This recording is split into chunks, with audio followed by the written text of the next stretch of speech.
Hello everyone, today I'm going to show you the two types of rigs that I use for Dryland mushing, and then I will show you all the equipment that I like to use, some recommendations, and yeah, so let's get on with the video. So there's lots of equipment that you can use and everything's based on preference, but this is the bike that I just purchased not too long ago.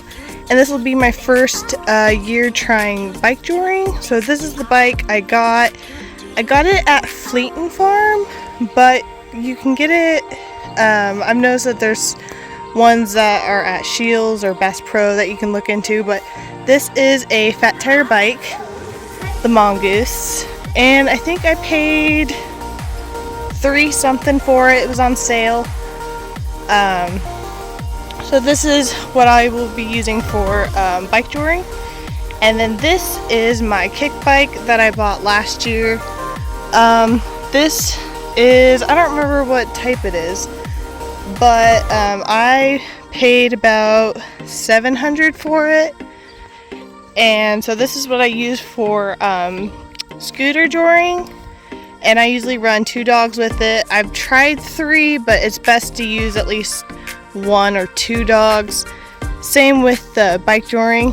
This will be my first year doing 2 dogs with it. So there are technically 2 types of harnesses you can use, but there's also a third.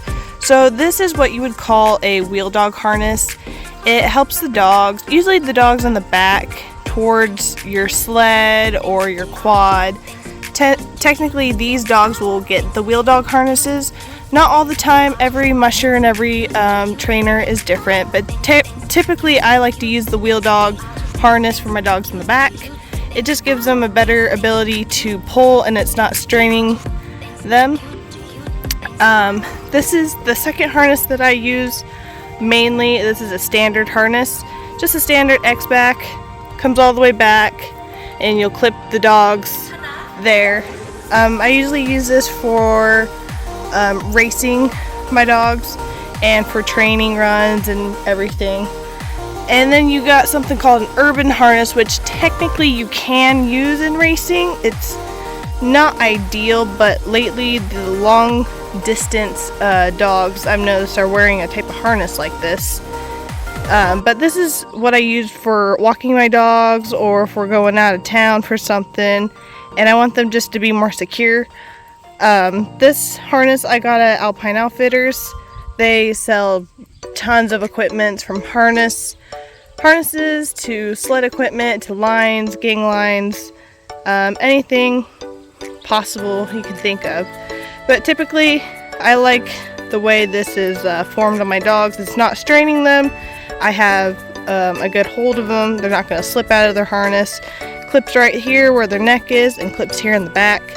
And then you got 4 D-rings, 1 in the front, 3 in the back. These 2 harnesses I bought at Howling Dog. Usually I buy most of my harnesses from Alpine Outfitters, but lately I've been kind of coming across using the Howling Dog just because I like the material that they use and I like the reflectives that they have on them, and I just kind of like them, period. So there's different lines you can use on typically any type of rig. This is a 2-dog line. It has a bungee in it in the front and then it goes back and clips to the bike. This I bought under the ski touring department, I guess, from Howling Dog, but it is also good to use for bike touring or scooter touring. Typically it's at least 7 feet long, and then when the dogs are lining out I think it goes a little bit further than that, but typically that's what I like to use for racing my Huskies. But I have other lines that I've bought from Alpine Outfitters, and typically that's just a regular gang line and leader line setup, and then I have my own bungee for that. Let me think. Oh yeah, and this is, I just bought this the other day. This is the helmet I will be using for racing and for training runs.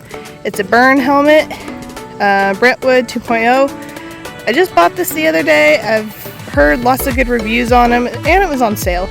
But this is a, what was it, MIPS type of helmet, so good to have in case you get in an accident or flip over or anything.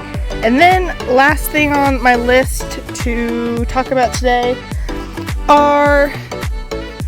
is the collar. So I just ordered these from Balto Sports from Canada. They sell a lot of the man mats, just like the Howling Dog right there, but they have a variety of more colors. But this is the collar I like to use.